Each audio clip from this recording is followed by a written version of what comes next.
She told me, I'm a brand now, Ethan. Maybe I need someone who matches my vibe. I nodded, maybe you do. Then I stopped paying for her influencer lifestyle, the penthouse, the designer bags, the whole facade. Her Instagram empire crumbled. Nobody bought her mindful reset post. I'm Ethan, 36, a senior software engineer in San Francisco, pulling in $220,000 a year plus stock options that push me closer to $280,000 in a good year. Not flexing, just setting the scene. My girlfriend of 3 years, Lauren, 29, was an Instagram influencer. She had 120,000 followers, a lifestyle guru, branding herself as the queen of luxury. Think curated posts of rooftop cocktails, Chanel bags, and San Francisco skyline views from our $4,500 a month penthouse in Soma. Problem is, her brand was built on my paycheck. 2 years ago, when we moved in together, Lauren was a part-time barista making $32,000 a year, posting about manifesting abundance. She insisted on the penthouse. It's for my content, Ethan. My followers expect a certain aesthetic. I was skeptical. $4,500 a month is steep, even for me, but I loved her. I thought we were building a future. We agreed to split the rent proportionally. I paid $3,600, she paid $900. Her contribution barely covered the utilities, but I didn't mind. I handled the lease because her credit score was 560. Mine, 790. Lauren's Instagram took off 6 months ago. A viral reel about morning routines for success. Got her a sponsorship with a wellness brand. Suddenly, she was making $80,000 a year from brand deals. Decent, but not penthouse money. The shift was instant.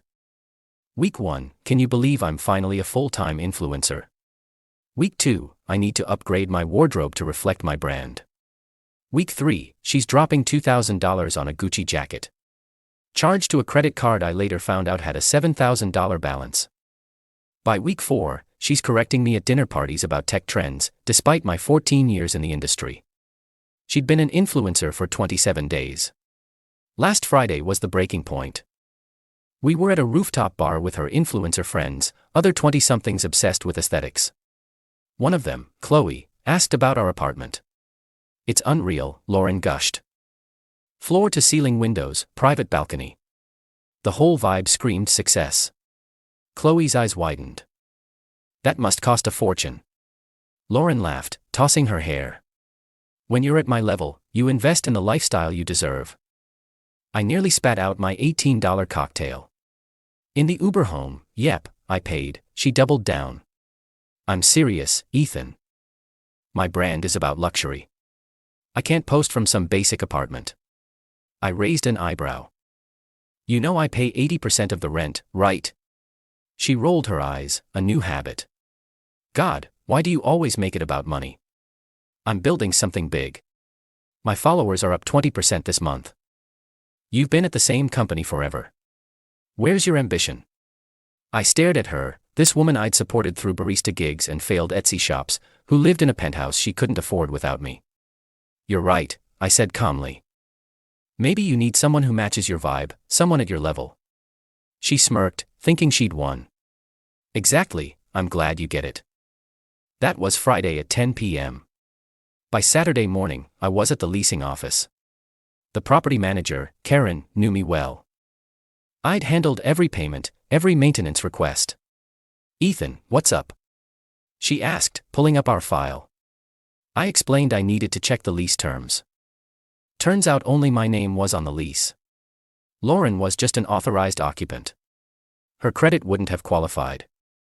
I asked about termination. 60-day notice, Karen said. Or, since your lease renews in 40 days, you can just decline renewal. Early termination fee is $9,000 though. I nodded. What if Lauren wants to take over the lease? Karen checked her system. Income requirement, 3x rent, so $13,500 monthly gross. Lauren's $80,000 a year was $6,667 monthly, nowhere close. Credit minimum, $700. Lauren was still in the 600s, despite my paying off her $3,000 credit card debt last year. I declined the renewal on the spot. Then I started apartment hunting.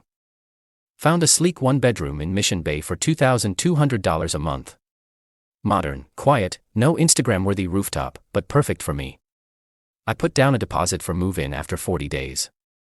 Lauren came home that night, oblivious, posting a reel about manifesting your dream life. She barely looked at me, still riding her high horse. Crushed a brand deal pitch today, she said, scrolling her phone. They said I'm the future of wellness content. I just nodded, already mentally packing. Over the weekend, she kept her distance, sleeping in the guest room, posting cryptic Instagram stories about leveling up and cutting out negativity. Her latest reel, surround yourself with people who match your energy. Boss babe, I laughed. She thought she was untouchable. Monday I worked from home. Lauren left in a $600 Reformation dress, kissing my cheek like nothing was wrong. I started untangling our finances.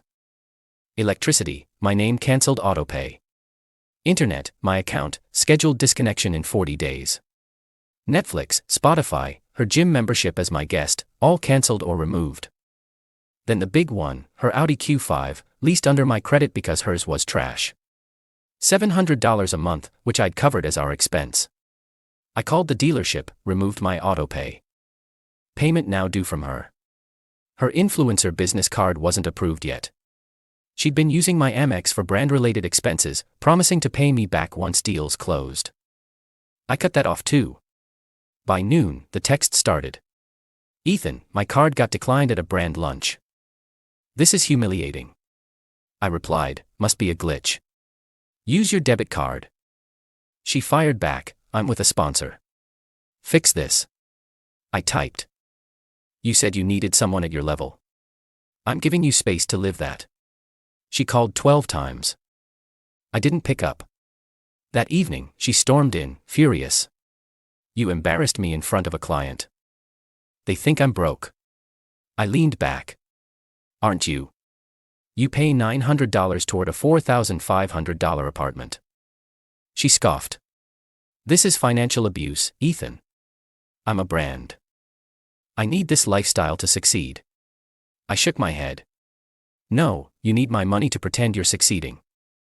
The lease is in my name. You've got 40 days to figure it out. Her jaw dropped. You're kicking me out. We can work through this. I crossed my arms. Work through you saying I'm not ambitious enough. That I don't match your vibe. She switched to tears. I was stressed. I didn't mean it. I wasn't buying it. What's my job title, Lauren? Silence.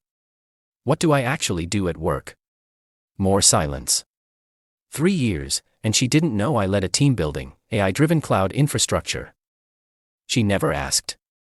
She spent the night on the phone with her best friend, Mia, whining about her toxic boyfriend who couldn't handle her success. I locked my office door and kept packing. The next week was a masterclass in delusion. Lauren went full Instagram. Stories about choosing growth over comfort and embracing your worth. A post captioned, "Big changes coming. Ready for the next chapter. Luxury mindset." Her followers ate it up. Hundreds of comments hyping her glow up. Meanwhile, reality was knocking. She started apartment hunting but quickly learned $80,000 a year doesn't get you a Soma penthouse. The $3,000 places required $9,000 up front. First, last, security. Her savings. $2,300, mostly from a recent brand deal. The $2,000 apartments were 50 minutes from her content studio, a rented space she used for photo shoots. Without the Audi, commuting would be brutal. She'd missed the first car payment, and the dealership was already calling.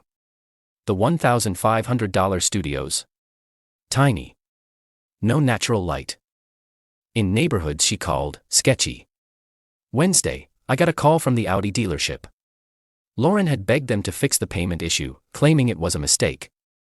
I clarified, I'm the leaseholder, but she's responsible now. She can pay or return it.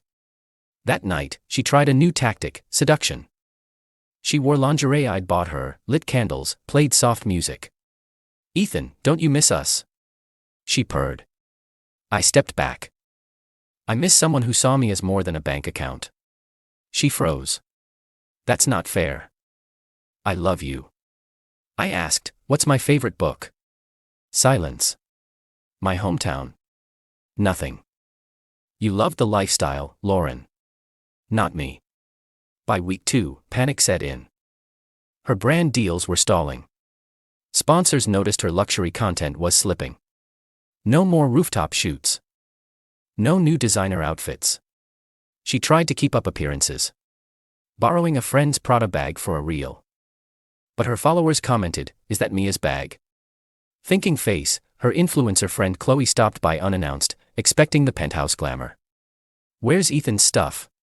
she asked, noticing my half-packed boxes. Lauren stammered, "He's reorganizing."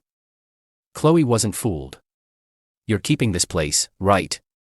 You said it's all you." Lauren's laugh was weak. "Just exploring options." Monday, she posted on Instagram, embracing a minimalist reset. Less is more. Intentional living. The comments were brutal. "Girl, what happened to the penthouse vibes? Is this a breakup glow down?" One follower, clearly in the know, wrote, "Heard Ethan's moving out. Good luck with the reset." She deleted it. She contacted a luxury realtor, thinking her brand would impress. The realtor, Mike, visited our place. "So, Lauren, with your $80,000 income, you're looking at $2,000 max for rent without a cosigner. Credit score?" She mumbled, "Around 620. Mike's smile faded. "Luxury buildings need 700. The math doesn't work." She argued, "But I'm an influencer. I have 120,000 followers." Mike shrugged. "Followers don't pay rent." Her professional life started cracking too. A sponsor pulled out after she couldn't afford a photo shoot location. Her content studio canceled her membership. She'd missed 2 payments. At a brand meeting, her card got declined for a $150 lunch. She texted me, furious. "You're ruining my career." I replied, "I'm letting you live at your level. Isn't that what you wanted?" Week 3, her family got involved. Her mom, Susan, and sister, Emily, showed up on a Saturday. I was boxing up my books when they barged in. "Ethan, this is cruel," Susan said. "Lauren's a mess." I kept packing. She told me I didn't match her vibe. "I'm respecting her wishes." Emily snapped. "You make so much money. Why can't you just pay the rent?" I turned. "How much do I make, Emily?" She guessed. "Like $150,000. I laughed. "Try $280,000. Lauren said she was above my level. Susan gasped. "She said she made more than you." I nodded. "She also said she pays for this penthouse. Ask her about Friday's rooftop bar." They left. Stunned. That night, Lauren tried one last time. Tears streaming. She begged. "Ethan, I messed up. I got caught up in the image. I'll tell everyone the truth. Please don't leave." I looked at her, this woman who'd posted about cutting out negativity while living off my income. "Lauren, you didn't just insult me. You showed me you never saw me. You saw my wallet." She sobbed. "I can't afford anything. My followers are turning on me. I'm a fraud." I didn't disagree. Week 4 brought desperation. Lauren's Instagram engagement tanked. Followers unfollowed when her posts became repetitive, shot in dim coffee shops instead of luxury settings. She tried pitching new sponsors, but her pitch deck screamed amateur without the penthouse backdrop. Her agent dropped her, citing brand inconsistency. She begged her mom for a loan to cover a new content studio, but Susan refused, saying, "You need to grow up, Lauren." With 10 days left, Lauren found a $1,600 studio 45 minutes from downtown. No balcony, no views, just a cramped box with flickering lights and a noisy neighbor. She borrowed $4,000 from her mom for the deposit, promising to rebuild her brand. The Audi went back to the dealer, voluntary repossession, tanking her credit to the low 500s. She started taking the bus, a 90-minute commute each way. Her Instagram went quiet, then private. Moving day came. I was already settled in my one-bedroom, sipping coffee on a modest balcony. Lauren's final post before going private. "Sometimes growth means letting go of excess. Grateful for new beginnings. Minimalist mindset. The comments were savage. What happened to the Chanel bags? This you on the bus? Face with tears of joy, her former sponsor commented. Wishing you well, Lauren. Focus on authenticity now. I started dating Mia, a data analyst I met at a tech meetup. She makes $110,000, insisted on splitting our first dinner bill, and asked about my work, genuine questions about cloud architecture. She even knew my favorite book, Dune, from a casual conversation. Refreshing. Last week, I ran into Qley at a coffee shop. Heard about you and Lauren, she said, stirring her latte. She's saying you sabotaged her brand. I smirked. Did she mention she paid $900 toward a $4,500 penthouse? Qley's jaw dropped. She said she covered it all. I shrugged. Ask her about her minimalist reset. She's borrowing money for coffee now. Qley laughed. We all knew she was faking it. The Gucci was rented. Her sponkin was half unpaid. Yesterday, I got a text from an unknown number, Lauren, using Emily's phone. Ethan, I'm sorry. I threw away everything for likes and followers. My studio's falling apart. I miss you. I didn't respond. There was no us. There was her Instagram, and my bank account. She wanted someone at her level. She got it a $1,600 studio, a bus pass, and a brand in ruins. Her Instagram popped back up last night. A post about finding strength in humility. Someone commented, "Is this why you asked for $5 for gas yesterday?" She deleted it. I smiled, sipping my coffee in my quiet, affordable apartment. Best $9,000 lease break fee I ever spent. The lesson. Build your life on what's real. Your income. Your values. Your relationships. Chasing an image might get you likes, but it won't pay the rent. And if you're lucky enough to have someone supporting your dreams, don't spit in their face. They might just let you fall to your level.